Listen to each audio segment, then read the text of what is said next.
ದೇಶದಾದ್ಯಂತ ಮತ್ತೆ ಪಿಎಫ್ಐ ಮುಖಂಡರಿಗೆ ಈಗ ರಾಜ್ಯ ಪೊಲೀಸರು ಬಿಗ್ ಶಾಕ್ ಅನ್ನ ಕೊಟ್ಟಿದ್ದಾರೆ.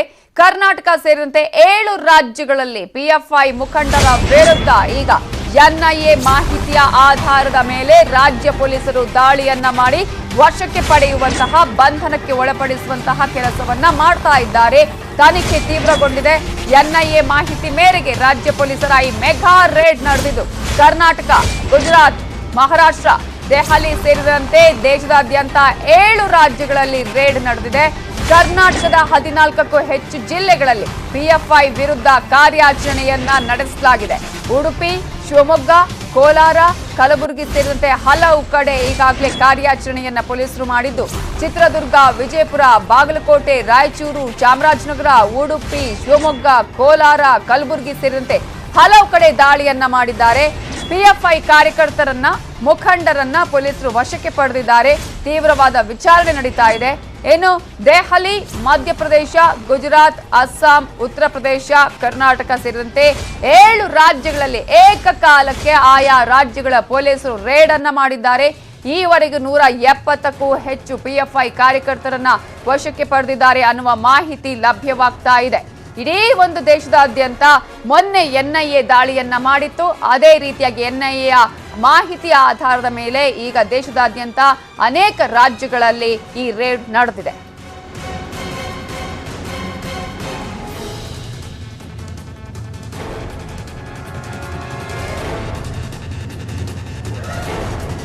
ಹಾಗಾದ್ರೆ ಎಲ್ಲೆಲ್ಲಿ ರೇಡ್ ಆಗಿದೆ, ಯಾವ ರೀತಿಯಾಗಿ ದಾಳಿಯನ್ನ ಮಾಡಲಾಗಿದೆ, ಎಷ್ಟು ಮಂದಿಯನ್ನ ವಶಕ್ಕೆ ಪಡೆದಿದ್ದಾರೆ, ಎಷ್ಟು ಮಂದಿಯನ್ನ ಬಂಧನಕ್ಕೆ ಒಳಪಡಿಸಿದ್ದಾರೆ, ಇವೆಲ್ಲದರ ಬಗ್ಗೆ ಡೀಟೇಲ್ಸ್ ಕೊಡೋದಕ್ಕೆ ನಮ್ಮ ರಿಪೋರ್ಟರ್ಸ್ ಈಗ ಜಿಲ್ಲೆಗಳಿಂದ ನೇರ ಸಂಪರ್ಕದಲ್ಲಿ ಜಾಯಿನ್ ಆಗಿದ್ದಾರೆ. ಮಂಗಳೂರಿನಿಂದ ಕಿಶನ್ ಶೆಟ್ಟಿ, ಹಾಗೆಯೇ ರಾಯಚೂರಿನಿಂದ ವಿಶ್ವನಾಥ್ ಹೋಗಾರ್, ಬೆಂಗಳೂರಿನಿಂದ ಮಂಜುನಾಥ್ ಈಗ ನೇರ ಸಂಪರ್ಕದಲ್ಲಿ ಜಾಯಿನ್ ಆಗಿದ್ದಾರೆ. ಎಲ್ಲಾ ರೀತಿಯ ಕಂಪ್ಲೀಟ್ ಡೀಟೇಲ್ಸ್ ಅನ್ನ ಪಡ್ಕೊಳ್ತಾ ಹೋಗೋಣ. ಅದಕ್ಕಿಂತ ಮುಂಚೆ ಅನೇಕ ಪ್ರಮುಖ ವಿಚಾರಗಳಿದೆ. ದಕ್ಷಿಣ ಕನ್ನಡ ಜಿಲ್ಲೆಯ ಪಿಎಫ್ಐ ಕಾರ್ಯಕರ್ತರಿಗೆ ಶಾಕ್ ಮೇಲೆ ಶಾಕ್ ಅನ್ನ ನೀಡಿದ್ದಾರೆ ಈಗ ರಾಜ್ಯ ಪೊಲೀಸರು. ದಕ್ಷಿಣ ಕನ್ನಡದಲ್ಲೂ ಕೂಡ ರೇಡ್ ಆಗಿದೆ. ರಾತ್ರೋರಾತ್ರಿ ಪೊಲೀಸರು ಭಾರೀ ಕಾರ್ಯಾಚರಣೆಯನ್ನ ಮಾಡಿದ್ದಾರೆ. 8 ಮಂದಿ, ಇಲ್ಲಿವರೆಗೂ ಬಂದಿರುವ ಮಾಹಿತಿ ಪ್ರಕಾರ 8 ಮಂದಿ ಪಿಎಫ್ಐ ಮುಖಂಡರನ್ನ ವಶಕ್ಕೆ ಪಡೆದಿದ್ದಾರೆ ಪೊಲೀಸರು. ಠಾಣಾ ವ್ಯಾಪ್ತಿಯ ತಾಲೂಕು ದಂಡಾಧಿಕಾರಿಗಳ ಮುಂದೆ ಈಗಾಗಲೇ ಹಾಜರುಪಡಿಸಲಾಗಿದೆ. ಹಾಜರುಪಡಿಸಿದ ಬಳಿಕ ಈಗ ಮಂಗಳೂರು ಜೈಲಿಗೆ ಕರೆತಂದಿದ್ದಾರೆ ಪೊಲೀಸರು. ಆಯಾ ಠಾಣಾ ವ್ಯಾಪ್ತಿಯ ಬಂಧಿತರನ್ನ ಪೊಲೀಸರು ಕರೆತರ್ತಾ ಇದ್ದಾರೆ. ಈಗಾಗಲೇ ಸಾಕಷ್ಟು ರೀತಿಯಾದಂತಹ ಪ್ರತಿಭಟನೆಗಳು ನಡೆಯುವಂತಹ ಸಾಧ್ಯತೆ ಕೂಡ ಇದೆ. ಮೊನ್ನೆ ಯಾವಾಗ ಎನ್ಐಎ ರೇಡ್ ಮಾಡ್ತು ಅಂತ ಗೊತ್ತಾಯ್ತೋ, ಇಮಿಡಿಯೇಟ್ ಆಗಿ ದಕ್ಷಿಣ ಕನ್ನಡದಲ್ಲಿ ಎಸ್ಡಿಪಿಐ ಹಾಗೆಯೇ ಪಿಎಫ್ಐ ಕಾರ್ಯಕರ್ತರು ದೊಡ್ಡ ಮಟ್ಟದಲ್ಲಿ ಪ್ರತಿಭಟನೆಯನ್ನ ಮಾಡಿದ್ರು. ಒಂದು ಕಡೆ ಈಗಾಗಲೇ ಗೋ ಬ್ಯಾಕ್ ಎನ್ಐಎ ಅನ್ನುವಂತಹ ಘೋಷಣೆಗಳನ್ನ ಕೂಡ ಕೂಗಿದ್ದನ್ನ ನಾವು ಗಮನಿಸಬಹುದು. ಈಗ ಮತ್ತೆ ಇವತ್ತು ರಾಜ್ಯ ಪೊಲೀಸರು ಹಾಗೇನೆ ಆಯಾಯ ಜಿಲ್ಲೆಗಳ ಪೊಲೀಸರು ಆಲ್ಮೋಸ್ಟ್ ಎಲ್ಲಾ ರೀತಿಯ ಮಾಹಿತಿಯನ್ನ ಕಲೆ ಹಾಕಿ ಈಗ ರೇಡ್ ಮಾಡಿದ್ದಾರೆ, ವಶಕ್ಕೆ ಪಡೆದಿದ್ದಾರೆ. ಇದರ ಬಗ್ಗೆ ಇನ್ನಷ್ಟು ಡೀಟೇಲ್ಸ್ ಕೊಡೋದಕ್ಕೆ ಕಿಶನ್ ಶೆಟ್ಟಿ ನೇರ ಸಂಪರ್ಕದಲ್ಲಿದ್ದಾರೆ. ಕಿಶನ್ ಶೆಟ್ಟಿ, ಈಗಾಗಲೇ ಮೊನ್ನೆ ದೊಡ್ಡ ಮಟ್ಟದ ಒಂದು ರೇಡ್ ಕೂಡ ಆಗಿತ್ತು, ಅಲ್ಲಿ ಸಾಕಷ್ಟು ಜನರನ್ನ ಅರೆಸ್ಟ್ ಕೂಡ ಮಾಡಲಾಗಿತ್ತು.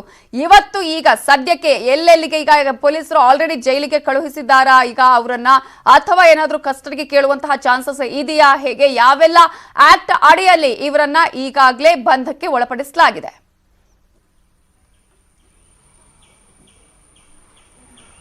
ನವಿತಾ, ಈಗಾಗಲೇ 8 ಮಂದಿ ಪಿಎಫ್ಐ ಮುಖಂಡರ ದಾಳಿ ಮಾಡಿ ಈಗಾಗಲೇ ಅವರನ್ನ ಮಂಗಳೂರಿನ ಕಾರಾಗೃಹಕ್ಕೆ ಕಳಿಸಿರುವಂಥದ್ದು. ಇದಕ್ಕೂ ಮುನ್ನ ಆಯಾ ತಾಲೂಕಿನ ಮ್ಯಾಜಿಸ್ಟ್ರೇಟ್ ಎದುರುಗಡೆ ಅವರನ್ನ ಹಾಜರುಪಡಿಸಿ ಅನಂತರವಾಗಿ ಕಾರಾಗೃಹಕ್ಕೆ ಹಾಕಿರುವಂಥದ್ದು. ಇದು ಸಿಆರ್ಪಿಸಿ ಸೆಕ್ಷನ್ 107 ಮತ್ತು 151 ಆಕ್ಟ್ನಲ್ಲಿ ಪೊಲೀಸರು ಕ್ರಮವನ್ನು ಕೈಗೊಂಡಿದ್ದಾರೆ. ಎನ್ಐಎ ಮತ್ತು ರಾಜ್ಯ ಗುಪ್ತಚರ ಇಲಾಖೆಯ ಮಾಹಿತಿಯ ಪ್ರಕಾರವಾಗಿ ಪೊಲೀಸರು ಈ ದಾಳಿಯನ್ನು ಮಾಡಿದ್ದಾರೆ. ನಿನ್ನೆ ರಾತ್ರಿ ಸುಮಾರು 2:30ರಿಂದ 3 ಗಂಟೆ ಹೊತ್ತಿಗೆ ಮಂಗಳೂರು ನಗರ ಸೇರಿದಂತೆ ಮಂಗಳೂರಿನ ಆಸುಪಾಸಿನಲ್ಲಿರುವಂತಹ ಪಿಎಫ್ಐ ಮುಖಂಡರ ಮನೆ ಮೇಲೆ ದಾಳಿ ಮಾಡಿದ್ದಾರೆ. ದಾಳಿ ಮಾಡಿದ ಸಂದರ್ಭದಲ್ಲಿ ಪಿಎಫ್ಐ ಮುಖಂಡರು ಇದಕ್ಕೆ ಪ್ರತಿರೋಧವನ್ನು ಕೂಡ ವ್ಯಕ್ತಪಡಿಸಿದ್ರು ಎಂಬ ಮಾಹಿತಿಗಳು ಕೂಡ ಕೇಳಿ ಬರ್ತಾ ಇದೆ. ಆದರೆ ಕಾನೂನಿನ ಪ್ರಕಾರವಾಗಿ ಪೊಲೀಸರು ಆ ವಾರೆಂಟ್ ಅನ್ನು ಹಿಡಿದುಕೊಂಡು ಹೋಗಿ ಅವರನ್ನ ಬಂಧನ ಮಾಡಿರುವಂಥದ್ದು. ಆ ಬಳಿಕವಾಗಿ ಇವತ್ತು ಬೆಳಗ್ಗೆ ಸುಮಾರು 7 ಗಂಟೆ ಹೊತ್ತಿಗೆ ಮಂಗಳೂರಿನ ಕಾರಾಗೃಹಕ್ಕೆ ಅವರನ್ನ ತಂದು ಬಿಟ್ಟಿದ್ದಾರೆ. ಅನಂತರವಾಗಿ ಮುಂದಿನ ವಿಚಾರಣೆ ಸಂದರ್ಭದಲ್ಲಿ ನ್ಯಾಯಾಲಯಕ್ಕೆ ಇವರನ್ನ ವಶಕ್ಕೆ ಪಡೆದುಕೊಳ್ಳುವಂತ ಸಾಧ್ಯತೆಗಳು ಕೂಡ ಇದೆ. ಈ ಬಗ್ಗೆ ಎನ್ಐಎ ಕೂಡ ಸಾಕಷ್ಟು ಮೂಲಗಳಿಂದ ಮಾಹಿತಿಯನ್ನು ಕೂಡ ಪಡ್ಕೊಳ್ತಾ ಇದೆ. ಯಾಕಂದ್ರೆ ಕಳೆದ ಗುರುವಾರ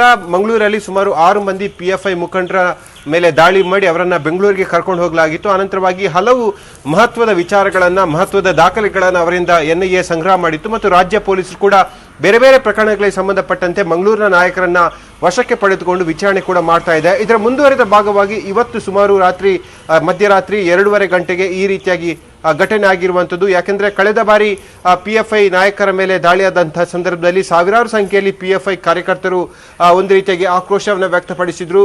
ಗೋ back NIA, go back police ಎಂಬ ಘೋಷಣೆ ಕೂಗಿದ್ರು. ಹಾಗಾಗಿ ಈ ಬಾರಿ ಅದಕ್ಕೆ ಯಾವುದೇ ರೀತಿಯಾಗಿ ಆಸ್ಪದ ಕೊಡದ ರೀತಿಯಲ್ಲಿ ಮಧ್ಯರಾತ್ರಿ ಪೊಲೀಸರು ಕಾರ್ಯಾಚರಣೆ ಮಾಡಿರುವಂಥದ್ದು. ಸುಮಾರು 8 ಮಂದಿ ಅಂದ್ರೆ PFI ಜಿಲ್ಲಾಧ್ಯಕ್ಷ ಸೇರಿದಂತೆ 8 ಮಂದಿ ಮುಖಂಡರನ್ನ ಸದ್ಯಕ್ಕೆ ಪೊಲೀಸರು ವಶಕ್ಕೆ ಪಡೆದು ಮಂಗಳೂರಿನ ಜೈಲಿಗೆ ಹಾಕಿರುವಂಥದ್ದು. ಅನಂತರವಾಗಿ ಈ ಕಾರ್ಯಾಚರಣೆ ಮುಂದುವರಿಯುವಂತಹ ಸಾಧ್ಯತೆಗಳು ಕೂಡ ಇದೆ. ರಾಜ್ಯ ಸರ್ಕಾರ ಇದನ್ನ ಮಾಡ್ತಾ ಇದೆ ಎಂಬ ಆರೋಪಗಳು ಕೂಡ PFI ನಾಯಕರು ಸಹಜವಾಗಿ ಮಾಡ್ತಾ ಇದ್ದಾರೆ. ಆದ್ರೆ ಸರ್ಕಾರ ಮತ್ತು ಜನಪ್ರತಿನಿಧಿಗಳು ಇದು ಕೇವಲ ಕಾನೂನು ಪ್ರೋಸೆಸ್ ಅಷ್ಟೇ, ಯಾವುದೇ ರೀತಿಯಾಗಿ ಟಾರ್ಗೆಟ್ ಅನ್ನ ಮಾಡಿಲ್ಲ ಎಂಬ ಉತ್ತರವನ್ನು ಕೂಡ ಕೊಡ್ತಾ ಇದ್ದಾರೆ. ಒಟ್ಟಿನಲ್ಲಿ ಇಡೀ ದಕ್ಷಿಣ ಕನ್ನಡ ಜಿಲ್ಲೆಯಲ್ಲಿ ಮತ್ತೊಂದು ಸಂಚಲನ ಮೂಡಿಸಿದೆ. PFI ನಾಯಕರ ಮೇಲಿನ ದಾಳಿ ಅಥವಾ ಅವರನ್ನ ವಶಕ್ಕೆ ಪಡೆದುಕೊಂಡಿರುವುದು ಕಾರ್ಯಕರ್ತರಲ್ಲಿ ಆಕ್ರೋಶವನ್ನ ಹೆಚ್ಚಿಸಿದೆ. ಹಾಗಾಗಿ ಸೂಕ್ಷ್ಮ ಪ್ರದೇಶ ಸೇರಿದಂತೆ ಇಡೀ ದಕ್ಷಿಣ ಕನ್ನಡ ಜಿಲ್ಲೆಯಲ್ಲಿ ಪೊಲೀಸ್ ಬಂದೋಬಸ್ತ್ ಅನ್ನ ಮಾಡಲಾಗಿರುವಂತದ್ದು. ನವಿತಾ, ಹಾಗೆ ಸಂಪರ್ಕದಲ್ಲಿ ಕಿಶನ್ ಶೆಟ್ಟಿ. ಇನ್ನು ರಾಯಚೂರಲ್ಲಿ ಏನೇನಾಗ್ತಾ ಇದೆ ಅನ್ನೋದನ್ನ ನೋಡ್ತಾ ಹೋಗೋದಾದ್ರೆ, ರಾಯಚೂರಿನಲ್ಲಿ PFI ಮುಖಂಡರಿಗೆ ಶಾಕ್ ಅನ್ನ ಈಗ ನೀಡಿದ್ದಾರೆ ಪೊಲೀಸರು. PFI ಮಾಜಿ ಜಿಲ್ಲಾಧ್ಯಕ್ಷ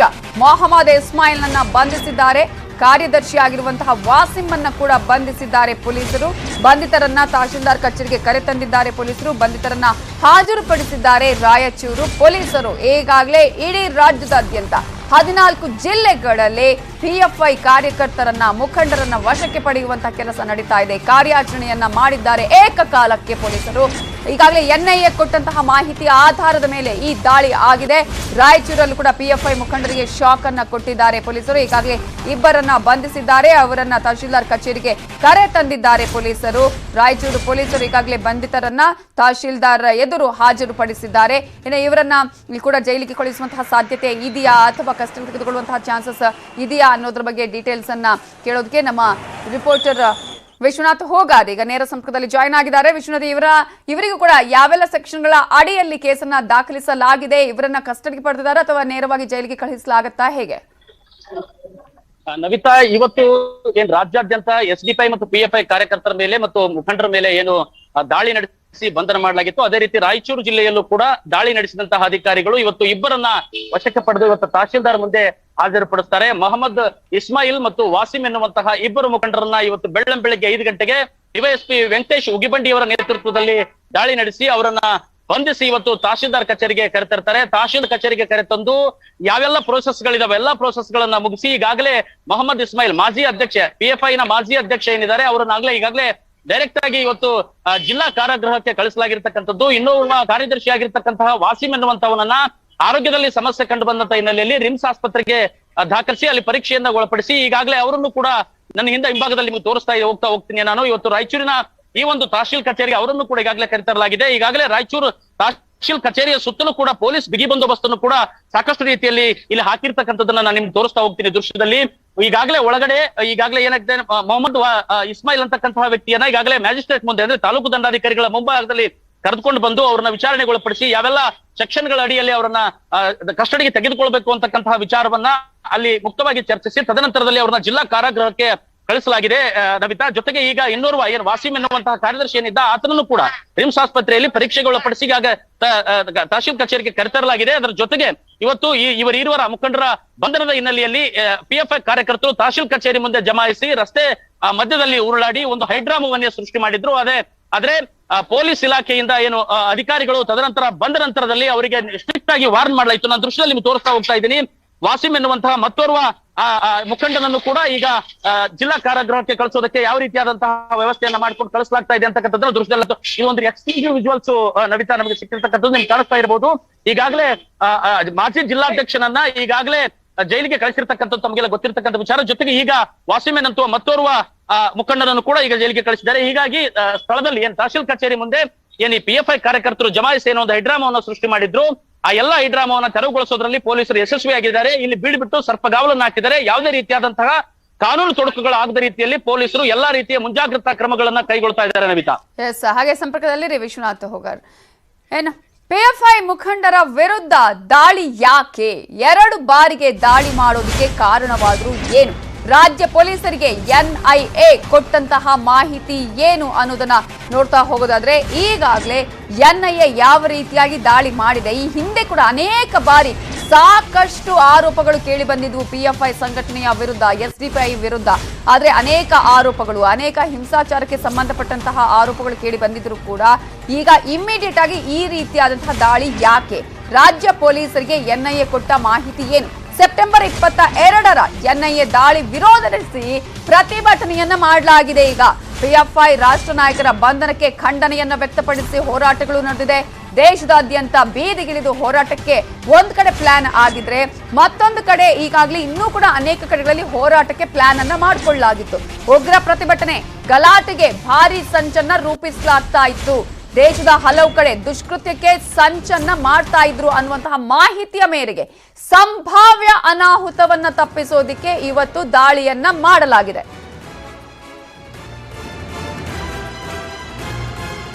ಇದರ ಬಗ್ಗೆ ಇನ್ನಷ್ಟು ಡೀಟೇಲ್ಸ್ ಕೊಡೋದಕ್ಕೆ ನಮ್ಮ ರಿಪೋರ್ಟರ್ ಮಂಜುನಾಥ್ ನೇರ ಸಂಪರ್ಕದಲ್ಲಿದ್ದಾರೆ. ಮಂಜುನಾಥ್, ನಾವು ಗಮನಿಸಿದ್ವಿ ಎನ್ಐಎ ರೇಡ್ ಆದ ಬಳಿಕ ಎಲ್ಲೆಲ್ಲಿ ಯಾವ ರೀತಿಯಾದಂತಹ ಗಲಾಟೆಗಳು ಆಯಿತು, ಯಾವ ರೀತಿಯಂತಹ ಪ್ಲಾನ್ಗಳು ನಡೆಸಲಾಯಿತು, ಅನೇಕ ಜಿಲ್ಲೆಗಳಲ್ಲೂ ಕೂಡ ಕರ್ನಾಟಕದನ್ನ ನೋಡಿದ್ರೆ ಸಾಕಷ್ಟು ಕಡೆಗಳಲ್ಲಿ ಹೋರಾಟವನ್ನ ಮಾಡೋದಕ್ಕೆ ಇವತ್ತು ಕೂಡ ಅನೇಕ ಕಡೆಗಳಲ್ಲಿ ಇತ್ತು.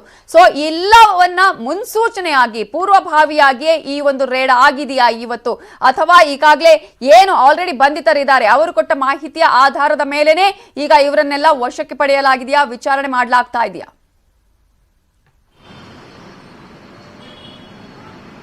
ಖಂಡಿತವಾಗ್ಲೂ ನವಿತಾ, ಏನೊಂದು ಎನ್ಐಎ ದಾಳಿ ಮಾಡಿದ್ರು ಕಳೆದ 22ನೇ ತಾರೀಕು ಬಂಧಿತ ಆರೋಪಿಗಳಿಂದ ಸಾಕಷ್ಟೊಂದು ಹೇಳಿಕೆಗಳನ್ನ ಎನ್ಐಎ ಅಧಿಕಾರಿಗಳು ಪಡ್ಕೊಂಡಿರ್ತಕ್ಕಂಥದ್ದು. ತೀವ್ರ ವಿಚಾರಣೆ ಮಾಡಿದ್ರು, ಜೊತೆಗೆ ಒಬ್ಬೊಬ್ಬರನ್ನ ಒಂದೊಂದು ಕೊಠಡಿಯಲ್ಲಿ ತಗೊಂಡು ಡೆಲ್ಲಿಯಲ್ಲಿ ವಿಚಾರಣೆ ಮಾಡಿದ್ರು. ಡೆಲ್ಲಿಯಲ್ಲಿ ಕೆಲವು ಆರೋಪಿಗಳು ಕೊಟ್ಟಂತ ಹೇಳಿಕೆಗಳನ್ನ ಆಯಾ ರಾಜ್ಯಕ್ಕೆ ಡಿಜಿ ಐಜಿಗಳಿಗೆ ಒಂದು ಇನ್ಫಾರ್ಮೇಶನ್ ಅನ್ನ ಕೊಟ್ಟಿರ್ತಕ್ಕಂಥ ಎನ್ಐಎ ಅಧಿಕಾರಿಗಳಿಂದ. ಅದನ್ನ ಆಧರಿಸಿ ಇವತ್ತು ಅಂದ್ರೆ ಬೆಳಗಿನ ಜಾವ ಲಾ ಅಂಡ್ ಆರ್ಡರ್ ಏನಿದೆ, ಕಾನೂನು ಸುವ್ಯವಸ್ಥೆ ಅಧಿಕಾರಿ ಅಲೋಕ್ ಕುಮಾರ್ ನೇತೃತ್ವದಲ್ಲಿ ರಾಜ್ಯಾದ್ಯಂತ ದಾಳಿಯನ್ನ ಮಾಡಿರ್ತಕ್ಕಂಥದ್ದು.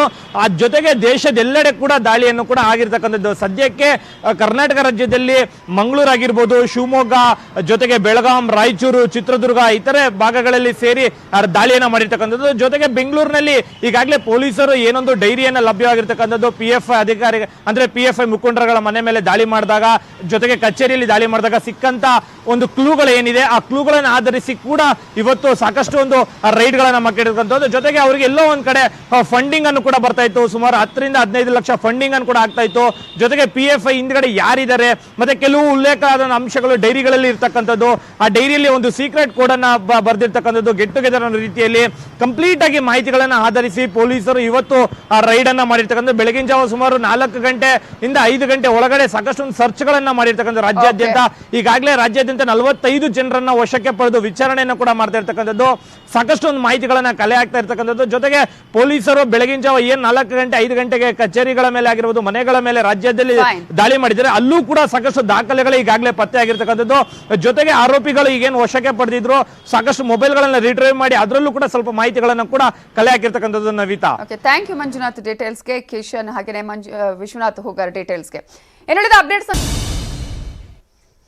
Welcome back. ಬೆಳಗಾವಿಯಲ್ಲಿ ಪಿಎಫ್ಐ ಮೇಲೆ ಪೊಲೀಸರು ದಾಳಿಯನ್ನ ಮಾಡಿದ್ದು 5 ಪಿಎಫ್ಐ ಮುಖಂಡರನ್ನ ಪೊಲೀಸರು ವಶಕ್ಕೆ ಪಡೆದಿದ್ದಾರೆ. ಪಿಎಫ್ಐ ಜಿಲ್ಲಾಧ್ಯಕ್ಷ ನವೀದ್ ಕಟಗಿಗಾಗಿ ಶೋಧವನ್ನ ಮಾಡ್ತಾ ಇದ್ದಾರೆ. ಡಿಸಿಪಿ ರವೀಂದ್ರ ಗಡಾದಿ ಅವರ ನೇತೃತ್ವದಲ್ಲಿ 5ರನ್ನ ಈಗಾಗಲೇ ಪೊಲೀಸರು ವಶಕ್ಕೆ ಪಡೆದಿದ್ದು ಬೆಳಗಾವಿಯ ಮಾರ್ಕೆಟ್ ಪೊಲೀಸ್ ಠಾಣೆಯಲ್ಲಿ ವಿಚಾರಣೆಯನ್ನ ಮಾಡ್ತಾ ಇದ್ದಾರೆ.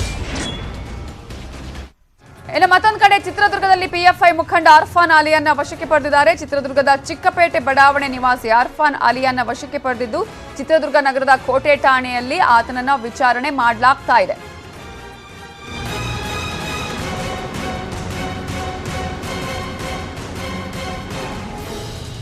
ಹಾಗಾದ್ರೆ ಬೆಳಗಾವಿ ಮತ್ತು ಚಿತ್ರದುರ್ಗದಲ್ಲಿ ಸದ್ಯದ ಅಪ್ಡೇಟ್ಸ್ ಏನು ಅನ್ನೋದರ ಬಗ್ಗೆ ತಿಳಿಸ್ಕೊಳ್ಳೋದಕ್ಕೆ ನಮ್ಮ ರಿಪೋರ್ಟರ್ಸ್ ಬೆಳಗಾವಿಯಿಂದ ಚಂದ್ರಕಾಂತ್ ಸುಗಂಧಿ ಹಾಗೆ ಚಿತ್ರದುರ್ಗದಿಂದ ವಿನಾಯಕ್ ನೇರ ಸಂಪರ್ಕದಲ್ಲಿ ಜಾಯ್ನ್ ಆಗಿದ್ದಾರೆ. ಚಂದ್ರಕಾಂತ್, ಸದ್ಯದ ಅಪ್ಡೇಟ್ಸ್ ಏನೀಗ?